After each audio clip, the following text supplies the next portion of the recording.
উল্টো রথ তোমাদের কেমন কাটলো জানিও। আমরা উল্টো রথের দিন বেরিয়েছিলাম বাড়ির কাছে একটু ঘোরাঘুরি করার জন্য। গিয়েছিলাম হলদিয়া সিটি সেন্টার মলে। এখানে গিয়েই প্রথমেই আমরা খেলাম পাপড়ি চাট। তবে মেলার পাপড়ি চাট খেতেই কিন্তু বেশি ভালো লাগে।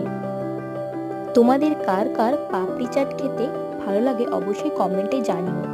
আর আমরা কিন্তু পাপড়ি চাটে টক দই খেতে একদমই পছন্দ করি না, তাই এইভাবেই আমাদের পাপড়ি চাটটা বানিয়ে দিল, তবে খেতে ভালোই ছিল। এবার আমরা চলে আসলাম কিছু ড্রেস দেখার জন্য আর কেনাকাটা করার জন্য। কার কোনটা পছন্দ হয়েছে সেটাই আমরা দেখছিলাম। আমিও দেখছিলাম এই প্যান্টগুলো। তোমরা জানিও কোন প্যান্টটা আমাকে বেশি মানিয়েছে। আর আমার বোন নিয়েছে এই ড্রেসটা। এরপর একটু সেলফি তুলে চলে গেলাম মোমো খাওয়ার জন্য। চিকেন মোমো খেতে আমাদের কিন্তু ভীষণই ভালো লাগে। উল্টো রথ তোমাদের কেমন কাটলো কমেন্টে জানিও। সকলে ভালো থেকো।